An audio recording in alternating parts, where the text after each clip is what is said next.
అధ్యక్షుడైన తర్వాత ట్రంప్కు నోబెల్ పిచ్చి బాగానే పట్టుకుంది. ఎక్కడ మాట్లాడినా తానే గొప్ప అని చెప్పుకుంటా ఉన్నాడు. సెల్ఫ్ డబ్బా కొట్టుకుంటా ఉన్నాడు ట్రంప్. తాజాగా ఐక్యరాజ్య సమితి జనరల్ అసెంబ్లీలో 7 యుద్ధాలు గురించి మాట్లాడాడు ట్రంప్. భారత్ పాకిస్తాన్ యుద్ధాన్ని కూడా తానే ఆపానంటూ మళ్ళీ గొప్పలు చెప్పుకోవటం మొదలుపెట్టాడు. పదే పదే నాకు నోబెల్ శాంతి బహుమతి కావాలని కోరటం ఇప్పుడు తీవ్రంగా చర్చనీయాంశమవుతున్నటువంటి విషయం.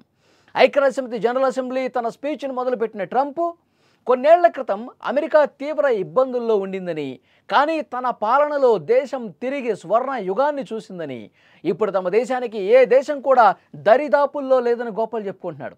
కేవలం 7 నెలల్లో ప్రపంచవ్యాప్తంగా 7 యుద్ధాలు ఆపేశాను, 7 నెలల్లో 7 యుద్ధాలు ఆన్ ది స్పాట్, నేను ఇలా చెప్పానో లేదో అన్ని యుద్ధాలు ఆగిపోయినాయని చెప్పి మళ్ళీ సెల్ఫ్ డబ్బా కొట్టేసుకుంటా ఉన్నాడు. అందులో భారత్ పాకిస్తాన్ యుద్ధం కూడా ఉందని నొక్కి మరీ చెప్పాడు. ఈ యుద్ధాలు ఎప్పటికీ ముగియవని భావించారని, కానీ వాటిని తానే ఆపాను, తానే చొరవ తీసుకున్నాను, నేను బెదిరించడం వల్ల ఈ ట్రేడ్కి సంబంధించినటువంటి కొంత ఆంక్షలు పెడతానని చెప్పి అనడం వల్ల అప్పుడు వీళ్ళు దారిలోకి వచ్చారు, అప్పుడు వీళ్ళు యుద్ధాలు ఆపారని చెప్పి చెప్పుకున్నాడు. ఈ యుద్ధాల్లో కొన్ని 31 ఏళ్లుగా, ఇంకొన్ని 36 ఏళ్లుగా కొనసాగాయని, ఈ యుద్ధాల్లో వేలాదిగా ప్రాణాలు కోల్పోయారని కూడా ఆ సమావేశంలో చెప్పాడు. తాను ఆపిన యుద్ధాల జాబితాలో Israel, Iran, Bharat Pakistan, Rwanda democratic republic of Congo, Thailand, Cambodia, Armenia, Azerbaijan, Egypt, Ethiopia, Serbia, Kosovo ఇలా దేశాల పేర్లు వరుసగా చెప్పుకుంటూ వచ్చాడు. ఆ యుద్ధాలు అన్నీ కూడా నేనే ఆపాను అని చెప్పుకొచ్చాడు. ఇది చూసిన వాళ్ళందరూ కూడా ముక్కున వేలేసుకున్నారు, పక్కున నవ్వారు. డొనాల్డ్ ట్రంప్ పచ్చి అబద్ధాలు జనరల్ అసెంబ్లీలో అక్కడ ఇంత దారుణంగా అబద్ధాలు వల్లెవేశాడని చెప్పి అందరూ మాట్లాడుకున్న పరిస్థితి. ఇదే సమయంలో ట్రంప్ ఐక్యరాజ్య సమితి మీద కూడా కొన్ని విమర్శలు చేశాడు. ఐరాసాకు గొప్ప సామర్థ్యాలు ఉన్నాయని తాను ఎప్పుడూ చెప్పేవాడినని, కానీ దానికి తగ్గట్టుగా ఐరాసా వ్యవహరించలేదని కూడా చెప్పుకొచ్చాడు. వివాదాలను పరిష్కరించడంలో ఐరాస మధ్యవర్తిత్వానికి దూరంగా ఉందని తీవ్రంగా ఐరాస మీదే ఆరోపణలు చేశాడు ఆయన. తాను 7 యుద్ధాలు ఆపగా ఆయా దేశాల నేతలతో తాను మాట్లాడినప్పుడు ఐరాస నుంచి తనకు ఒక్క ఫోన్ కాల్ కూడా రాలేదని ట్రంప్ చెప్పాడు. ఆ యుద్ధాలు ఆపినందుకు తనకు నోబెల్ శాంతి బహుమతి రావాలని గట్టిగా డిమాండ్ చేశాడు. అంటే ఇన్ని అబద్ధాలు ఎందుకు చెప్తా ఉన్నాడు డొనాల్డ్ ట్రంప్? ఇంత పచ్చి అబద్ధాలు ప్రపంచాన్ని మోసం చేయాలని ఎందుకు చూస్తూ ఉన్నాడంటే ఆయనకి నోబెల్ శాంతి బహుమతి మీద కన్నుంది. ఎప్పటి నుంచో దీని మీద ఉంది. ఎవరెవరికో ఇచ్చారో, అసలు ఏమీ పని చేయని వాళ్ళకి ఇచ్చారు. నేను ఇన్ని యుద్ధాలు ఆపాను, ఇంత శాంతిగా ప్రపంచాన్ని ఉంచాను, ప్రపంచ శాంతి దూతగా నేనున్నాను, కాబట్టి ఆ నోబెల్ శాంతి బహుమతి రావాల్సింది ఫస్ట్ నాకే అని చెప్తున్నాడు. సో ఈ నోబెల్ శాంతి బహుమతి మీద ఆయనకి విపరీతమైనటువంటి ఆశ ఉంది కాబట్టి ఈ యుద్ధాలన్నీ నేనే ఆపేశానని చెప్పి ఇంత సెల్ఫ్ డబ్బా కొట్టుకుంటున్న పరిస్థితుంది. ఇక్కడ రష్యా యుక్రెయిన్ యుద్ధం గురించి ప్రస్తావించే ట్రంప్ ఈ యుద్ధం కొనసాగటానికి భారత్, చైనాలే కారణమని ఆరోపించాడు. ఈ 2 దేశాలు రష్యా నుంచి చమురు, గ్యాసు కొనుగోలు చేస్తూ రష్యాకు ఆర్థికంగా హెల్ప్ చేస్తూ ఉన్నారు.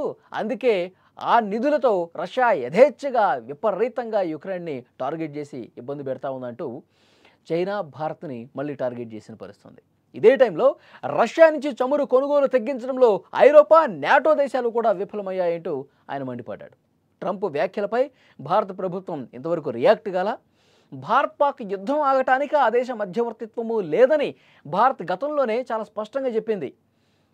చాలా స్పష్టంగా మోదీ గారు ఫోన్ చేసి మరీ చెప్పారు, అయ్యా ట్రంపు, మా 2 దేశాల మధ్య యుద్ధం ఆపానని చెప్పి ఎందుకు చెప్పుకుంటున్నావు? ఇది కరెక్ట్ కాదు, పద్ధతి కాదు. నువ్వు ఒక పెద్దన్న పాత్ర పోషించే వ్యక్తిగా నువ్వు ఉండాలి, వాస్తవాలు చెప్పాలి, నిజాయితీగా మాట్లాడాలి. మా 2 దేశాల మధ్య యుద్ధం ఎట్లా ఆగింది?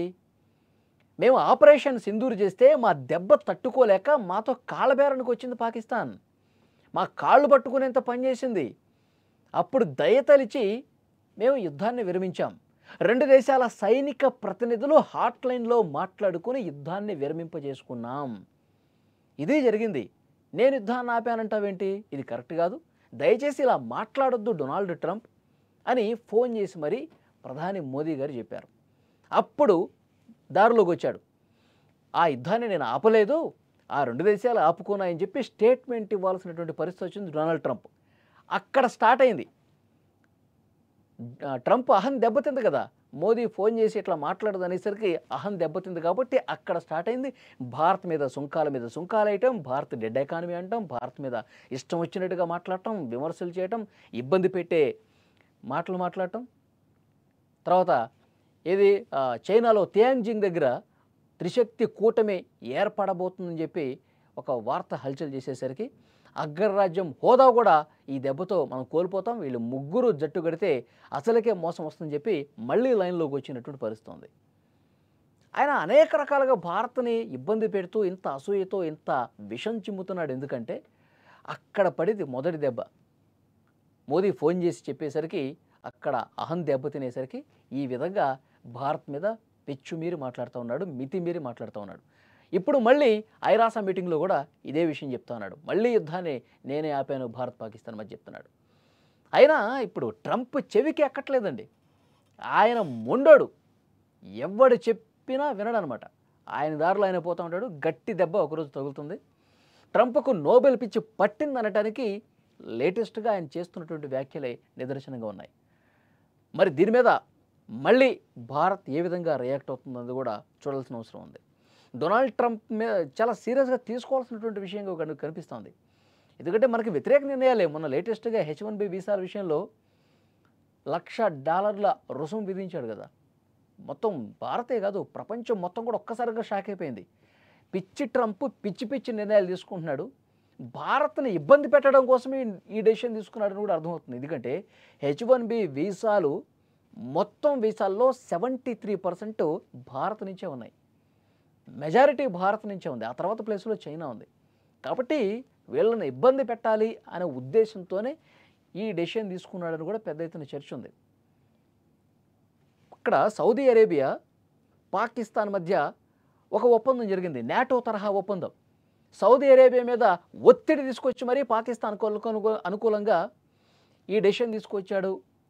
దీని వెనకాల ట్రంప్ ఉన్నాడు ఒక చర్చ ఉంది. అంటే భారత్కి వ్యతిరేకంగా ఇలాంటివన్నీ చేస్తూ ఉన్నాడు. సో డెఫినెట్గా ఇప్పుడు ఐక్యరాజ్య సమితి సమావేశంలో జనరల్ అసెంబ్లీలో ఏదైతే మాట్లాడాడో దాన్ని తీవ్రంగా మన పాలకులు ఖండించాల్సినటువంటి అవసరం ఉంది. చూద్దాం ఎలా రియాక్ట్ అవుతుంది భారత్ అన్నది. Likewise, in a period of just 7 months, I have ended 7 unendable wars. They said they were unendable. You're never going to get them solved. Some were going for 31 years, 2 of them, 31, think of it, 31 years. One was 36 years. One was 28 years. I ended 7 wars. And in all cases, they were raging with countless thousands of people being killed. This includes Cambodia and Thailand, Kosovo and Serbia, the Congo and Rwanda, a vicious, violent war that was, Pakistan and India, Israel and Iran, Egypt and Ethiopia, and Armenia and Azerbaijan. It included all of them. No president or prime minister, and for that matter, no other country has ever done anything close to that. And I did it in just 7 months. It's never happened before. There's never been anything like that. I'm very honored to have done it. It's too bad that I had to do these things instead of the United Nations doing them. And sadly, in all cases, the United Nations did not even try to help in any of them. I ended 7 wars, dealt with the leaders of each and every one of these countries, and never even received a phone call from the United Nations offering to help in finalizing the deal. All I got from the United Nations was an escalator that on the way up stopped right in the middle.